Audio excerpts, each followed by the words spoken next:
शनि महाराज की।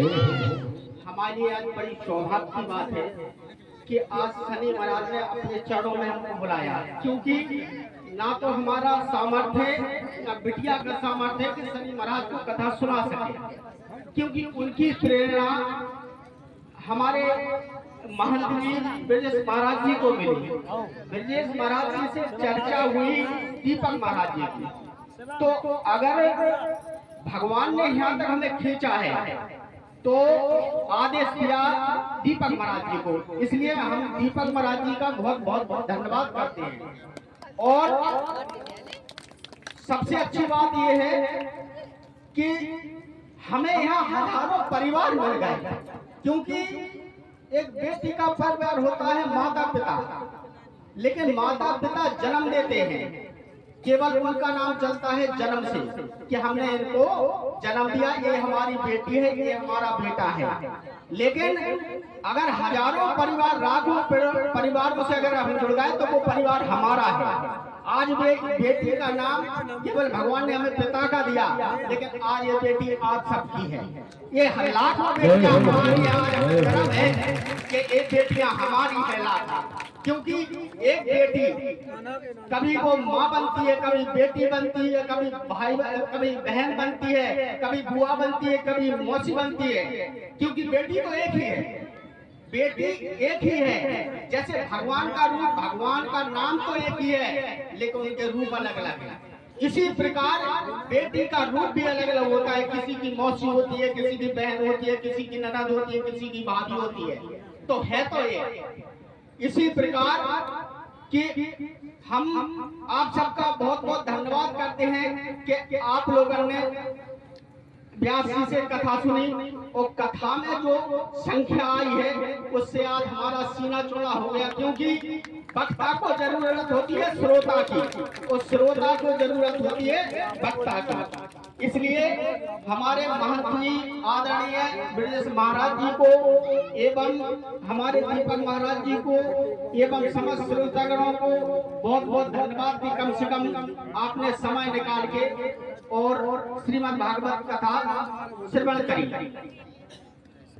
दूसरी चीज कि धन्यवाद देते हैं हम अपने साउंड सर्विस वाले भैया को एवं हमारे संगीत वाले भैया लोगों को और व्यास जी को, कि अगर ये ना होते, क्योंकि हाथ के बगैर पैर नहीं चल सकता और पैर बगैर हाथ नहीं चल सकता, इसलिए अगर हमारी व्यास की तरफ से या संगीत वाले भैया तरफ से या साउंड सर्विस वाले भैया तरफ से अगर कोई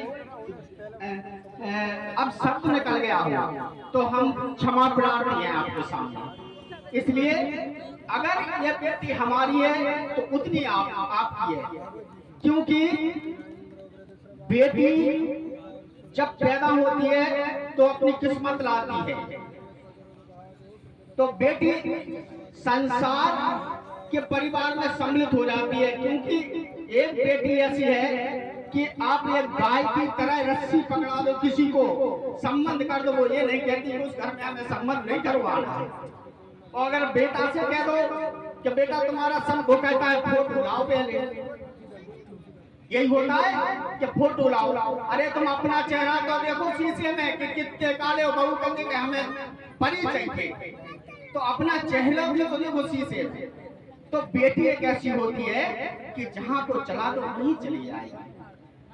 अगर बेटी शादीशुदा हो और कोई आके कह दे कि तुम्हारे माँ बाप बीमार हैं, तो बेटी ये नहीं सोचेगी कि हमारे घर वाले आ जाए तो उनसे हम अनुमति लेकर मायके जाएंगे, लेकिन थैला उठाते दौड़ी चली आएगी। और एक बेटा अगर नौकरी कर रहा हो और अगर उसे खबर पहुंचाओ कि तुम्हारे माँ बाप बीमार हो गए, तो वो पड़ोसियों से कहेगा कि जरा देख लियो, हम 2-4 दिन में छुट्टी लेके आते हैं। ऐसी होती हैं बेटियां, ये सारी बेटियां नहीं है क्या?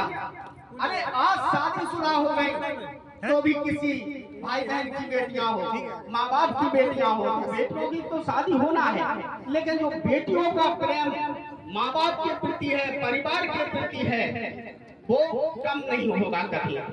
बेटा भी कम नहीं है, बेटा भी अपने माँ बाप से बहुत प्रेम करते हैं, लेकिन फर्क इतना है कि बेटियां 90% प्रेम करती हैं तो बेटा 60% का 30% घट गए। इसलिए हम अपनी वाणी को विराम देते हैं। सभी लोगों को बहुत बहुत धन्यवाद, कथा सुनने के लिए बहुत बहुत धन्यवाद। जय श्री राधे।